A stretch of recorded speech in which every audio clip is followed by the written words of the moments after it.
증거할 말씀의 제목은 로마 셋집에서 복음을 전하는 바울, 이런 제목으로 하나님 말씀을 증거하려고 합니다. 로마의 셋집에서 복음을 전하는 바울. 제목을 한번 따라서 봅시다. 로마의 셋집에서 복음을 전하는 바울. 바울이 어디에서 복음을 전했어요? 로마에 있는 그 셋집에서. 로마에 있는 셋집에서 바울이 뭘 전했어요? 복음을 전했다. 목사님, 이 셋집이 월세입니까? 전세입니까? 혹시 여러분들 가운데 누가 물어본다면 아마 월세 같아요. 제가 보기에 월세. 미국에 가보니까 미국에는 월세가 별로 없어요. 아니, 전세가 별로 없고 다 월세입니다. 우리나라가 이 전세가 좀 많은 거예요. 우리도 지금 점점 이제 전세가 월세로 바뀌어지는 추세잖아요. 세계적인 추세고, 아마 바울이 지금 제수의 신분으로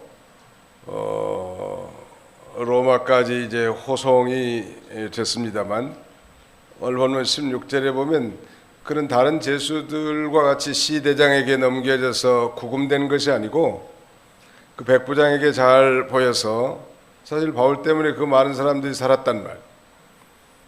그래서 비교적 자유를 주고 사람들의 접견도 받을 수 있도록 허락을 하고, 소위 이 셋집에서 한 2년 정도 구류된 그런 상태, 뭐 가택연금이라고 해도 이해가 될 것 같습니다만은, 그러면서 찾아오는 많은 사람들에게 복음을 전하는 거예요. 그야말로 꿈에도 그리던 이 로마, 모든 길은 로마로 통한다 할 만큼 전 세계에 파급력 있는 이 로마에 그야말로 입성했단 말. 비록 자유의 몸은 아니지만 손에 쇠사슬에 묶인 채로, 그럼에도 불구하고 이 로마에 도착한 바울은 이 로마 시민에게도 복음을 전가하고자 하는 그런 위대한 복음 사명에 대한 비전을 가지고 있었던 것입니다. 자, 거기 이 16절은 바로, 여기 16절로 20절까지는 바울의 이 로마 전도 상황에 대해서 지금 말씀하고 있는데요. 17절부터 좀 읽어주시죠. 20절까지. 3일 후에 바울이 유대인들 중 지도자들을 불러 모았다. 그들이 모이니 그가 그들에게 말하였다. 형제 여러분, 내가 우리 백성을 거스리거나 조상들의 간섭을 거스리는 아무것도 행하지 않았으나 예루살렘에서 제수로 로마 사람들의 손에 넘겨졌다. 그들이 나를 신문한 후에 내게 사형을 처한 제목이 하나도 없으므로 풀어주려고 하였으나 유대인들이 반대함으로 내가 부득이 가이사에게 상소하였으며 내 민족을 고소하려는 것이 아니다. 이 때문에 내가 여러분의 보고 이야기하려고 여러분을 초청하였으니 나는 이스라엘의 소망 때문에 이 쇠사슬에 매여 있다. 예, 바울이 지금 로마에 도착한 3일 후에 유대인들의 상당히 높은 사람들, 소위 리더가 되는 사람들을 자기 셋집에 초청한 거예요. 그러면서 먼저 자신이 어떤 사람인가를 소개한 것입니다. 자기가 왜 로마에 왔고, 또 자기가 어떤 사람이며 왜 자기가 지금 현재 이 쇠사슬에 묶여있는 제수의 신분인지를 말해줬단 말. 왜 자신을 이렇게 자세하게 말했을까요? 그것은 이 로마에 있는 유대인들이 의심이 없이 복음을 받아들일 수 있도록 한 거예요. 왜냐하면 아무리 좋은 말이라 할지라도 의심받는 사람의 말은 듣지 않으려고 한단 말이에요. 이게 자신이 어떤 사람인가. 오늘날 우리 성도들도 이 교회를 선정하고 그 다음에 확정할 때 그 교회는 어느 교단에 속해 있고 신앙의 노선은 어떤 노선이며, 그 다음에 내가 내 영이 살고 은혜 받을 수 있겠는가, 그리고 그 목사님은 정통성 있는 교단과 공기관에서 정당하게 안수를 받았는가, 이런 것에 대해서 이 객관적 조사가 필요한 거예요. 그렇지 않다가 뭐 성경 공부한다는 미명하에 가서 이단에 빠져가지고 말이죠, 집안이 풍지박산이 나고 그 다음에는 큰 문제가 일으켜진다는 거예요. 지혜로운 사람들은 자신이 그렇게 알아보든지 아니면은 좀 믿음이 성숙한 신자들에게 질문을 해서라도 그걸 확실하게 안 다음에 이렇게 확정을 짓는 것이 지혜로운 태도라고 할 수 있을 것입니다. 그렇다면 이 바울이 그들에게 뭘 전했을까요? 거기 보니까 자기는 이스라엘 백성이나 뭐 조상들의 관습을 거스린 것도 아니고 또 유대인들이 예루살렘에서 자기를 로마 사람들의 손에 넘겨줬다는 거예요. 오히려 로마 사람들에게 넘겨줬는데 당시에 이스라엘은 로마의 식민지였기 때문에 유대인들의 고소로 로마에 넘겨줬고 로마의 이 천부장과 그 다음에 총독을 통해서 신문해 본 결과 바울은 전혀 사형을 당할 만한 죄라든지 이 감옥에 갇힐 만한 그런 죄가 없었단 말이에요. 그래서 이 사형에 처할 만한 죄목이 없기 때문에 바울을 풀어주려고 했지만 그걸 유대인들이 반대했기 때문에 바울이 부득불 자신은 로마에 가서 로마 황제 가이사의 재판을 받겠습니다 라고 상소한 거 아닙니까? 결코 바울은 유대 민족을 고소하려는 것도 아니고 거기 마지막 20절 보실까요? 이 때문에 내가 여러분을 보고 얘기하려고 여러분을 초청하였으니 나는 이스라엘의 소망 때문에 이 쇠사슬에 매여 있다. 바울이 쇠사슬에 매여 있는 이유는 무엇입니까? 바울이 쇠사슬에 매여 있는 이유가 무엇입니까? 이스라엘의 소망 때문. 이스라엘의 소망이란 게 도대체 뭐냐는 말이에요. 그분은 바로 이스라엘 백성들이 기다리고 바라던 메시아, 그가 우리 죄를 대속해 주시기 위해서 십자가에 죽으셨다가 3일 만에 부활하신 이 놀라운 소망 때문에 지금 이 부활의 도를 증거하다가 붙들려 가지고 이렇게 죄수의 몸이 됐다고 이렇게 자신의 상황을 설명하는 거예요. 바울은 예수 그리스도를 전하는 것 때문에 이제 그로 말미암아 주시는 부활과 영생의 소망이 있었고 그것 때문에 감옥에 갇힌 거예요. 이런 분들은 한날에 가면 상급이 있을까요? 없을까요? 주님을 위해서 핍박을 받고 또 감옥에 갇히고 죄수 취급을 당했으니까 기뻐하고 즐거워하라. 하늘에서 내 상이 크미니라. 약속한 대로 아마 바울은 뭐 예수님하고는 비교할 수 없지만 이 신자들 가운데 최고의 모범이 되는 것은 확실한 것 같아요. 바울은 곳곳에서 나를 본받으라고 이렇게 말할 만큼 그가 교만해서 그런 얘기가 하는 게 아니에요. 그렇게 말할 만한 참 믿음을 지킨 인물이란 말. 이 전도자에게는 이 행동의 정당함과 인격의 신임성이 아주 중요한데요. 만약 전도자가 거짓된다든지 그렇다면 어떻게 진리를 선포할 수 있겠으며 또 악을 행하거나 사리 사욕을 쫓아간다면 어떻게 하나님의 종이라고 말할 수 있겠는가? 뭐 목사뿐만 아니고 모든 그리스도인들에게 최고의 욕은 거짓말쟁이라든지 아니면은 불법을 행했다든지 이거야말로 심각한 비난이 아닐 수 없어요. 적어도 행동에 있어서 우리가 정당함과 인격의 이 신임성을 통하여 우리는 복음을 증거한 자란 말이에요. 바울이 자신을 그렇게 정당하게 변론한 거예요. 자, 그 다음에 21절부터 24절까지는 바울의 전도에 대한 이 로마에 있는 유대인들이 어떻게 반응했는가. 앞부분은 바울의 이 로마 전도 상황에 대해서, 그 다음에 21절로 24절까지는 바울의 전도에 대한 로마에 있는 유대인들의 반응에 대해서 지금 언급하고 있는데요. 21절부터 좀 읽으시기 바랍니다.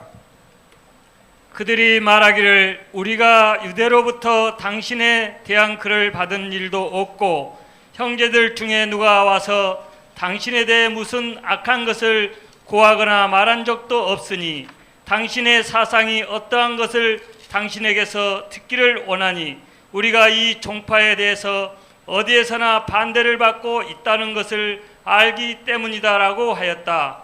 그들이 바울과 날짜를 정하여 그의 숙소로 많이 오니 바울이 이른 아침부터 저녁까지 그들에게 하나님 나라를 강론하고 증언하며 모세의 율법과 선지자들의 글을 가지고 예수님에 관하여 그들을 권하였다. 어떤 이들은 그 말을 믿었으나 어떤 이들은 믿지 않아. 예, 24절까지 읽었습니다. 유대인들의 반응은 아무튼 그렇게 복음을 증거했지만 믿는 사람도 있었고 믿지 않는 사람들도 있었다는 거. 이 로마에 있는 유대인들이 바울에게 말하기를 우리가 바울 선생 당신에 대해서 아는 바가 없고 또 우리가 유대 나라로부터 무슨 편지를 받은 것도 없다고 말하는 거예요. 아마 공식적으로는 그게 받은 바가 없겠지만 벌써 이 한인 그 로마에 있는 유대계 커뮤니티에 그런 소문도 있었을 거라.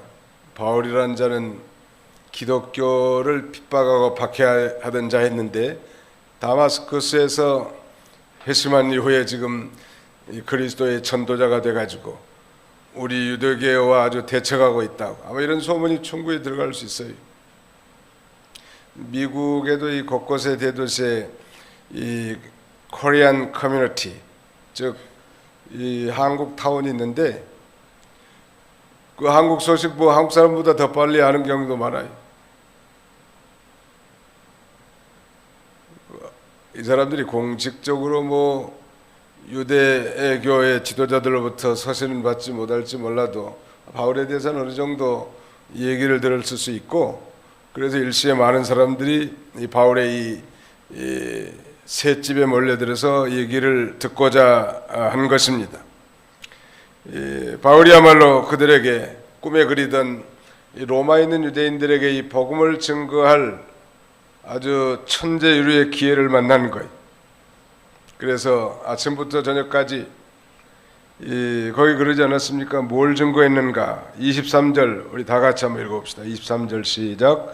그들이 바울과 날짜를 정하여 그의 숙소로 많이 오니 바울이 이른 아침부터 저녁까지 그들에게 하나님 나라를 강론하고 증언하며 모세 율법과 선지자의 글을 가지고 예수님에 관하여 그들을 권하였다.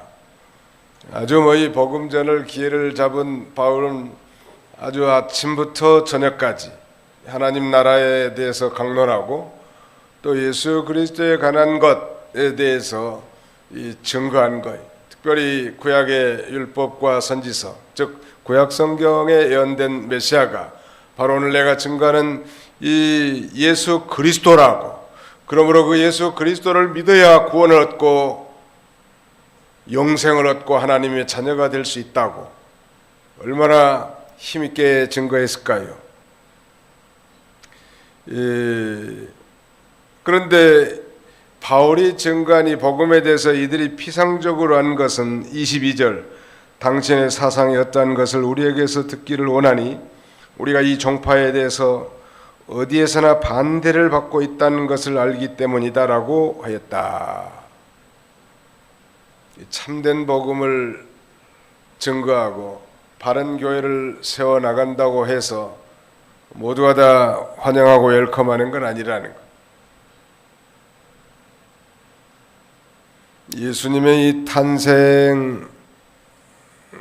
탄생하시고 이제 예루살렘 성전에 결례를 행하게 해서 마리아 요셉이 예수님을 데리고 왔을 때 그 늙은 시몬이라고 하는 사람이 그 예수 그리스도에 대해서 예언하여 말하기를 장차 모든 사람들의 비방을 받는 표적이 될 거라고.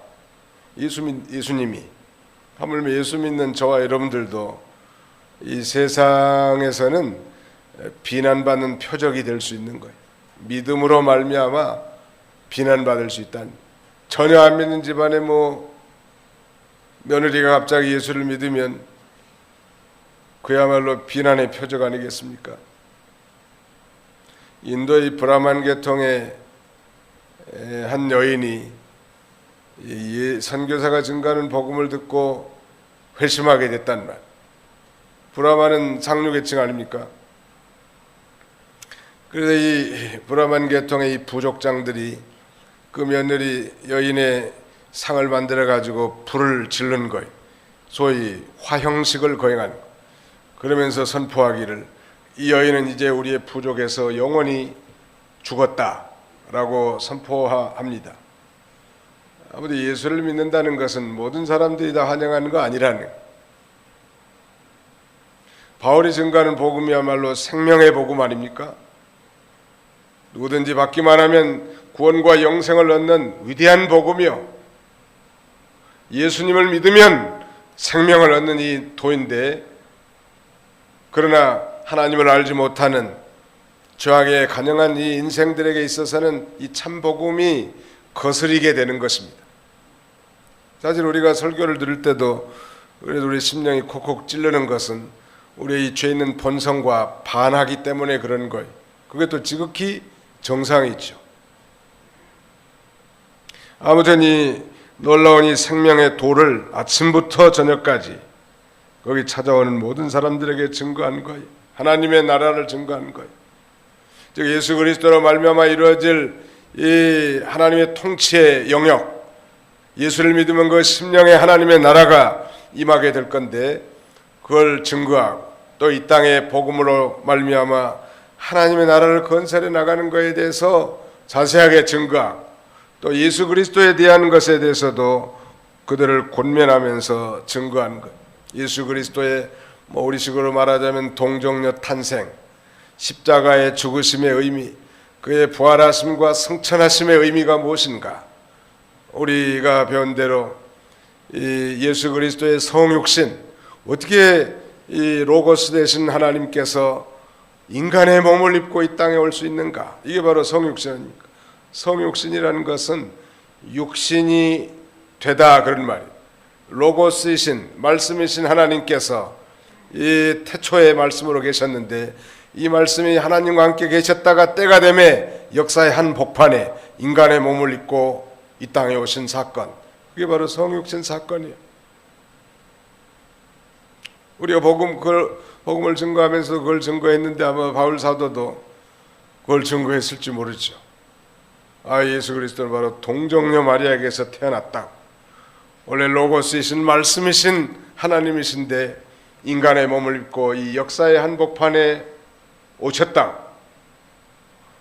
나도 그 예수를 믿는 자를 지금까지 핍박하고 죽이는데 앞장섰지만 다메섹 도상에서 그 부활하신 예수님을 만났다고, 내 죽었던 영이 다시 살아났다고, 그래서 내가 중생했고 하나님의 종으로서 이제 복음을 전도하는 전도자로 변화가 됐다고 아마 그 사람들에게 전하지 않았을까요?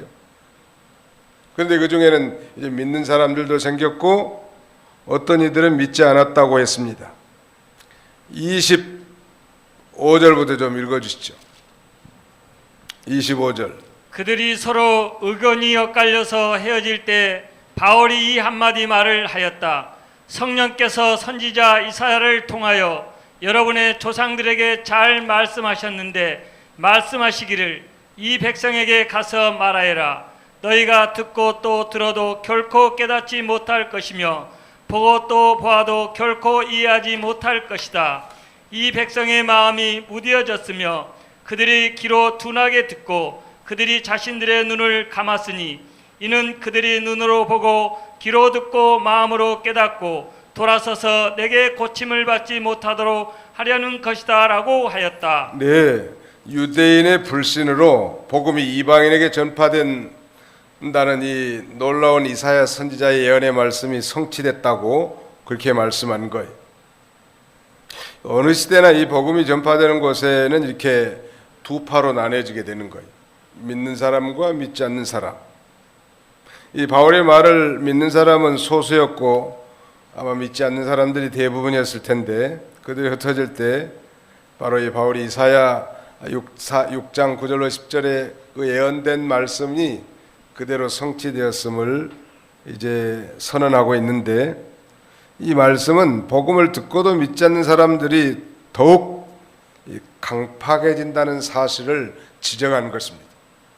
여러분, 우리가 복음 전해서 믿는 사람도 있고 믿지 않는 사람도 있잖아요. 또 전도를 해서 교회 한번 따라와 보기도 하고, 뭐 교회 가령 총정원 전도주의라든지 이런 행사 때 한번 와볼 수도 있는데, 그 사람이 택한 백성인지 불택자인지는 알 수는 없지만 적어도 하나님이 창세전에 그리스도 안에서 이 신령한 복을 받기로 택함 받지를 않았다고 하면 오히려 이 복음이 그분에게는 거치는 것이 되고 복음의 반대자가 되는 것입니다. 그것이 바로 정해진 이치예요. 이 교회에 나온 것과 예수를 믿는 것은 전혀 또 다른 일이죠. 정말 예수 그리스도를 자신의 구주로 믿어지는 것은 내가 뭐 노력하고 내가 무슨 선행과 공로 때문에 믿어지는 게 아니고 전적인 하나님의 선물이에요. 100%, 100% 그 믿음이라고 하는 것은 하나님의 선물이에요. 예수 그리스도가 우리의 죄의 값을 대신 짊어지고 십자가에 죽으셨다가 3일 만에 부활하셨던 그 사실이 성령으로 말미암아 내 마음에 믿어진다고 하는 것은 그야말로 하나님의 은혜고, 그 다음에는 선물이에요. 행위에서 난 것이 아니니 누구든지 자랑치 못하게 하려 함이니라. 그러니 오늘 여러분과 제가 예수님이 믿어진다는 게 기적이요. 옆에 사람 한번 쳐다보시고 인사 한번 합시다. 믿어지는 것이 기적입니다. 시작. 믿어지는 것이 기적입니다. 네. 이 세상에 제일 큰 기적이 하나 있대. 나 같은 자가 예수를 믿고 구원받은 것이 기적이라네. 이게 믿을 수 있는 사실인가 한번 생각해 보시오. 어떻게 처녀가 잉태해서 아들을 낳냐는 말. 뚱딴지 같은 소리지. 아빠하고 엄마가 사랑해야 아이를 낳을 수 있는 거지. 처녀 혼자 어떻게 암탉이야 무슨 알을 낳기는 낳더라고. 소탁 없어도. 무슨 날이냐고 그래 그런 달걀은 무정란이라고 그래.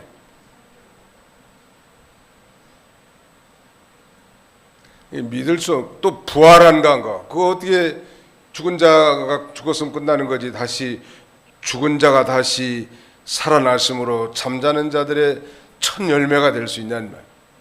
그런데 놀랍게 이 모든 복음의 핵심 요소들이 저도 믿어지고 여러분들도 믿어졌다는 사실은 기적이고 하나님이 주신 선물이요. 아멘. 예. 그래서 감사해서 우리가 믿는 거예요. 나 같은 자를 구원해 주신 하나님이 앞에 너무너무 감사하기 때문에 우리가 믿고 따라가는 것입니다. 거기 27절 하반절에 그런 말씀이 써져 있는데요.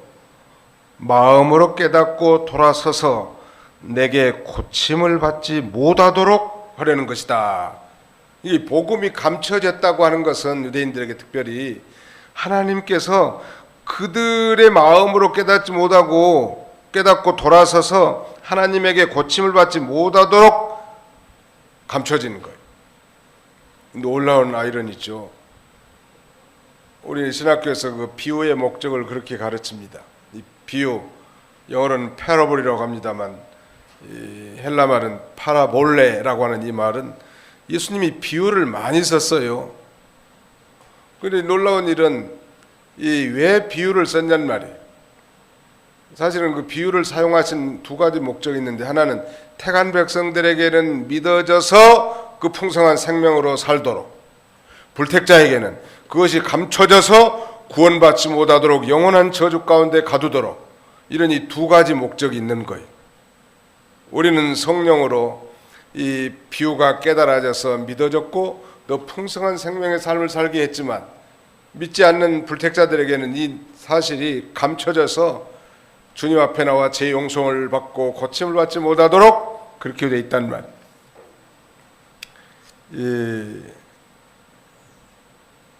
하나님께서는 불택자가 돌아오는 것을 원치 않는 거예요. 사람들 뭐 많이 교회 전도하면 뭐 이 사람이 택한 백성인지 불택자인지 우리가 알 수 없는 거죠. 사람은 알 수 없어요. 그러나 우리가 최선을 다해서 가르치기도 하고 복음을 전하기도 하고 사랑을 전파하기도 하지만 그 다음에는 우리가 어떻게 할 수 있겠어? 그 사람을 뭐 목에다가 끈을 매가지고 교회에다 붙여놓겠습니까? 불가능한 일이요. 최선을 다해서 성경도 가르치고 복음도 전하고 사랑도 전파하고 애를 쓰지만 택한 백성만 믿게 되고 그저 종교인으로 잠깐 등록했다가 이 교회 생활하다가 그저 종교 생활로 만족한 사람들도 있을 수 있고 평생. 그래 이 택한 백성 뭐 논리적으로 정확하게 자신의 회심을 설명할 수는 없다 할지라도 예수님 믿어지고 하나님이 내 아버지라고 고백하고 그 하나님을 의지하면서 믿음으로 사는 자는 그 믿어진단 말이에요. 할머니라도 믿어져. 태초에 하나님이 천지를 창조하시니라. 이거 뭐 유명한 대학 박사 학위가 여럿 있어도 안 믿는 사람 많아요. 우리는 성순이 할머니도 믿고 그 다음에 누구요? 이상호 할머니도 믿고 이상호 할머니가 믿어진대. 이 양반이 이상호 이 정도님 남편이 옛날 고등학교 영어 선생님이었다고. 자기는 미장원에서 머리 깎았대. 영어 잘하니까 자기는 못한대. 자기 신랑이 영어 선생이지. 근데 보니까 우리 교회 나오신 지는 많이 되진 않았지만 예수 믿고 확실한 구원의 체험이 있는 거야 이분이. 세례 문답하니까 힘이 나. 담임 목사가 착착착 대답하니까 믿고. 그러니 이게 할머니들도 믿는데 말이죠. 미국의 하버드나 에일, 스탠퍼드 대학에서 박사학위를 받은 사람도 태초에 하나님이 천지를 창조하시는 걸 안 믿는 사람들이 부지기수란 말이에요. 그러니까 믿어지는 게 기적이죠. 감사합니까? 감사가 되지 않은 사람은 수상한 사람이요. 감사가 되지 않은 사람은 그렇게 기도하세요. 감사가 되게 해달라고. 하나님, 아무개 집사는 저렇게 감사해서 눈물 뚝뚝 흘리면서 하나님을 사랑하고 교회를 사랑하는데 나는 왜 감사가 없을까요?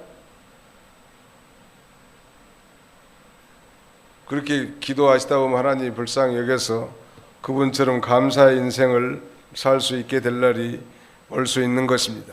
그 다음에 마지막 30절 31절은 우리 다 같이 한번 읽어봅시다. 30절 31절 시작. 바울이 2년 내내 자신의 셋집에 머물면서 자기에게로는 이들을 다 영접하여 하나님 나라를 선포하고 주 예수 그리스도에 관한 것들을 아무런 방해도 받지 않고 담대히 가르쳤다. 이제 여기 마지막에 이제 바울이 로마 옥중에서 2년간 전도한 내용인데, 요새 뭐 웬만한 사람들 다 자기 집 한 칸 있는 사람들 있고 집 한 칸 없는 사람들도 뭐 월세는 안 살 거예요. 전세 사는 사람들도 있는데, 그 바울은 지금 신분이 제수 신분이고 그 뭐 세방이라고 해봐야 제가 볼 때 오죽찬 할 텐데 그런 것에 전혀 개의치 않고 2년 동안 아침부터 저녁까지 하나님의 나라에 대해서 강론하고 주 예수 그리스도에 관한 그 위대한 복음을 증거함으로 그야말로 행복하게 산 거예요. 여러분, 바울의 그 옥중서신이라고 하면 이 바울이 쓴 편지가 신약성경 27 가운데 히브리서를 포함하면 14권이고요. 히브리서를 빼면 13권이. 학자들에 따라서는 히브리서를 바울이 기록하지 않았다고 하는 사람도 있기 때문이죠. 그런데 그러면 13권, 14권이면 27권의 절반 이상이잖아요. 그러니까 신약성경 절반 이상을 누가 기록했어요? 바울이 기록한 거예요. 대단하죠? 그 중에서도 특별히 이 로마의 이 셋집에, 감옥 셋집에서 기록한 유명한 이 서신을 소위 옥중서신이라고 하는데요. 그 옥중서신이 에베소서, 빌립보서, 골로새서, 빌레몬서, 이걸 소위 에필골몬, 즉 그 옥중서신이라고 하는데, 그 놀라운 자신은 그 감옥에 있으면서도 불구하고 그 예수 그리스도에 대한 고난과 십자가의 죽으심, 부활, 그리고 그 예수 그리스도 안에서의 참된 기쁨을 제수 신분이고 감옥에 있으면서도 자신이 전도에서 개척된 교회들의 편지를 보낼 수 있었던 것은 비록 그가 이 구류 중에 있는 자유가 박탈된 몸이지만 그야말로 그는 이 셋집 감옥에서 하늘의 기쁨과 참된 자유를 누렸던 위대한 신자요 사도라고 할 수 있습니다. 우리는 거기에 비하면 자유가 너무 많아서 탈이죠. 우리 귀중함을 잘 모른다는 말. 정말 구류 중에 있었어도 예수님만 있다면, 우리가 감옥에 들어간다 할지라도 성경 한 권만 있다면 참 만족하는 사람처럼, 우리가 어떤 이 불편한 환경에, 내 생각이 좀 불편하고 내 입맛에 좀 맞지 않는 환경이라 할지라도 내가 구원받았고 하나님의 자녀로서 정말 믿음 가운데 있는 것을 생각해 본다면 그 불평 원만이 쑥 들어갈 거라. 바울을 한번 비교해 보라. 행복에 겨운 거죠. 어떤 면에서. 참 바울 앞에 우리가 참 부끄러움 밖에는 있을 수 없는데, 그는 하나님 나라를 선포하고 주 예수 그리스도에 관한 것들을 아무런 방해도 받지 않고 담대하게 증거합니다. 이제 말씀을 마치려고 하는데요. AD 61년경 바울은 이 제수의 몸으로 로마에 도착합니다. 그래서 약 2년 동안 구류 중에 있으면서 셋집에서 기거하면서 비교적 자유롭게 복음을 증거했고, 말씀드린 대로 그 가운데에서 소위 옥중서신을 썼고, 거기서 디모데, 디도, 또 에바브로 디도 이런 사람들을 만나고 방문했죠. 그 후에 전설에 의하면 그가 석방되어서 복음을 전하다가 AD 67년 네로 황제의 박해시대에 순교를 당했다고, 즉 참수, 목이 잘리는 그런 순교를 당했다고 전해집니다.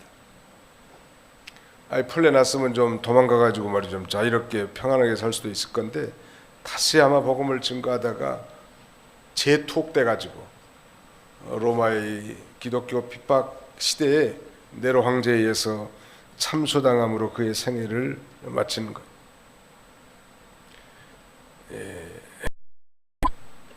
여기 지금 이제 사도행전 28장이 그래서 끝난 건데요. 사도행전을 다른 말로 성령행전이라고 한다고 했죠. 성령의 능력의 역사를 힘입어서 이제 복음을 전파하는데, 우리 도봉교회도 이런 성령의 충만한 은혜가 넘치고 그 성령의 능력의 역사로 복음이 증거되는 거고요. 또 한편으로는 이 많은 그 희생과 헌신을 결단하고 각오한 위대한 그 전도자들을 통해서 복음이 전파되고, 또 다른 한편으로는 이 성도들, 우리 성도들의 깊은 기도와 물질의 후원, 이런 것을 통해서 하나님의 교회가 세워져 나가는 것이죠. 우리가 이 지극히 작은 교회 한 모퉁이에서 봉사하고 연보하고 섬기고 하는 이 작은 활동을 통해서 사실은 영혼을 구원하고자 하는 하나님의 계획을 실현하려고 하는 것입니다. 하나님 혼자 다 모든 걸 다 할 수 있지만 이 일을 우리에게 시켜서 일을 하게 하신 것은 우리로 하여금 그 영광에 참여하고 그 상급에 참여하도록 하기 위한 거예요.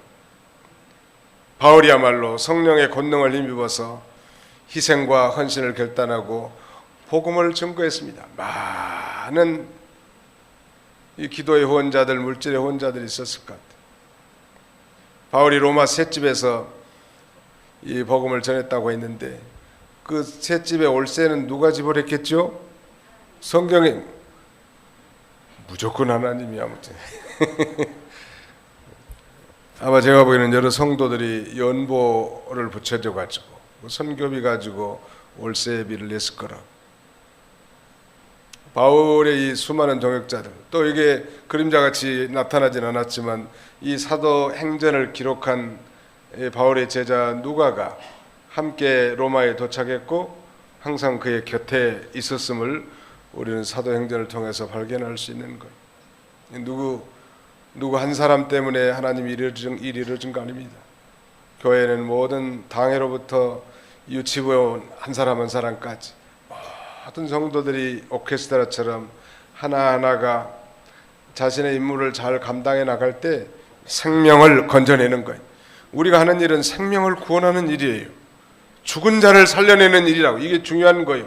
모여서 뭘 먹고 나눠 먹고 그다음에 교제하는 데 그치는 게 아닙니다. 그것조차도 하나의 수단이고 사람 살리는 일을 하는 거예요. 그런데 우리는 살릴 수 없죠. 하나님이 살리는데 우리를 심부름꾼으로 세워가지고 열심히 있는 일꾼을 통해서 성령의 권능을 입은 지도자들을 통해서 열심히 기도하는 하나님의 백성들의 기도에 후원을 힘입어서 물질과 헌신과 노력을 통해서 다 하나가 돼가지고 이 사도행전 이제 29장 30장이 기록돼 나가는 것. 우리의 성령 권능을 힘입은 복음 전파를 통해서 하늘나라의 사도행전 29장이 계속 기록되어 있다고 볼 수 있습니다. 우리 교회가 우리 개인의 인생과 우리의 가정들이 정말로 이 위대한 하나님 나라 건설에 귀하게 쓰임받고 이바지하는 복된 성도들이 다 되시기를 주님의 이름으로 축원합니다. 기도합시다. 살아계신 우리 하나님 아버지께서 사도행전을 통하여 지금까지 우리가 말씀을 고찰하고 우리도 성령의 권능을 힘입어서 복음을 증거하도록 격려하시는 우리 아버지 하나님의 은혜와 사랑을 진심으로 감사합니다. 오직 성령이 너희에게 임하시면 너희가 권능을 받고 예루살렘과 온 유대와 사마리아와 땅끝까지 이르러 내 증인이 되리라 하시니라 말씀하신 주님, 오늘 이 시대야말로 이 복음이 온 세계에 편만하게 전파되었고 이제 주님의 재림이 가까운 이런 시대를 맞이하여 마지막에 추수의 이삭을 줍는 이 사명을 우리에게 맡겼사오니 하나님, 우리 교회가 기도 많이 하고 사랑을 많이 실천하고 어떻게든지 복음을 증거해서 많은 영혼들을 건져내는 이 귀하게 쓰임받는 아름다운 교회로 세워지도록 우리 하나님 축복해 주시고, 이를 위하여 아버지 진리를 사랑하고 복음의 열정을 가진 많은 일꾼들을 보내주시고 많은 기도의 후원자들이 나게 하시며 풍성한 물질로 하나님을 섬기고 이웃을 섬기기에 부족함 없도록 하나님 축복하셔서 이를 위해서 우리 모든 성도들의 가정과 직장, 사업장, 자녀손들에게 하나님 복 주셔서 넘치는 것으로 국내뿐만 아니라 전 세계까지도 복음을 증거하는 일에 귀하게 쓰임받는 우리 도봉교회가 되도록 하나님 축복해 주시옵소서. 이를 위해서 세우신 우리 모든 장로님들과 또 모든 어린 유치부에 이르기까지 모두가 다 성령 안에서 하나가 되어 이 복음운동, 진리운동, 생명운동, 영혼을 구원하는 운동에 다 일심정력을 다 감당해 나가는 저희가 다 되게 하여 주시옵소서. 예수님의 이름으로 기도하옵나이다. 아멘.